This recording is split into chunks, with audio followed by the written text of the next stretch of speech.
ସହୋଦୟ ପ୍ରଣାମ। ମୁଁ କବି ଦେବେନ୍ଦ୍ର ହଂସ ଆପଣମାନଙ୍କ ଲାଗି ଆଜି ସୁନ୍ଦର ଏକ ନୂଆ କବିତାଟି ନେଇକି ଆସିଛି। କବିତାର ଶୀର୍ଷକ ହେଉଛି ମା ତ ସିଏ। ଦୁନିଆରେ ବଞ୍ଚିବା ପାଇଁ ସୁନିଶ୍ଚିତ ଦରକାର ମାଟିଏ। ହଁ, ଦୁନିଆରେ ବଞ୍ଚିବା ପାଇଁ ସୁନିଶ୍ଚିତ ଦରକାର ମାଟିଏ, ଯିଏକି ଆମ ସମସ୍ତଙ୍କ ସ୍ନେହମୟୀ ମାଟିଏ। ଛୁଆଦିନେ ଖାଉନଥିଲେ ମନକୁ ବୁଝାଇ ଖୁଆଇ ଦିଏ। ହଁ, ଛୁଆଦିନେ ଖାଉନଥିଲେ ମନକୁ ବୁଝାଇ ଖୁଆଇ ଦିଏ।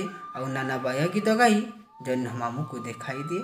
ଆମ ସମସ୍ତଙ୍କ ସ୍ନେହମୟୀ ମା ତ ସିଏ। ନିଦ ନହେଲେ ଆମକୁ ନାନା ଗୀତ ଗାଇ ଛୁଆଇ ଦିଏ। ନିଦ ନହେଲେ ଆମକୁ ନାନା ଗୀତ ଗାଇ ଶୁଆଇ ଦିଏ।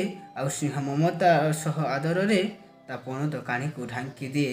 ଆମ ସମସ୍ତଙ୍କ ସ୍ନେହମୟୀ ମା ତ ସିଏ। ଯଦି ରାଗି ରୁଷି ଥିଲେ ଆମେ ମଜା କଥା କହି ମନକୁ ବୁଝାଇ ଦିଏ। ହଁ, ଯଦି ରାଗି ରୁଷି ଥିଲେ ଆମେ ମଜା କଥା କହି ମନକୁ ବୁଝାଇ ଦିଏ। କେଡ଼େ ଯତ୍ନରେ ମାଟି ମୋର ଦୁଧ ଭାତ ସତେ ଖୁଆଇ ଦିଏ।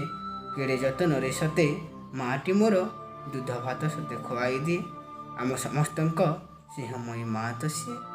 ମା ଦେଇଥାଏ ଆମକୁ ସବୁ ସ୍ନେହ ମମତା। ମା ଦେଇଥାଏ ଆମକୁ ସବୁ ସ୍ନେହ ମମତା। ମିଠା ଲାଗେ ସତେ ତାରି ଭାଷା। ଅମାନିଆ ହେଲେ ବୁଝାଇ ଦିଏ। ଆମ ସମସ୍ତଙ୍କର ମା ତ ସିଏ।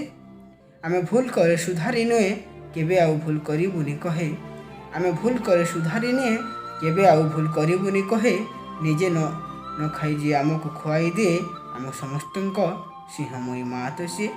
ମା ଶବ୍ଦ ପଦେ ଅମୃତ ସମାନ, ଆମ ସମସ୍ତଙ୍କ ପାଇଁ ଅଟେ ତ ମହାନ।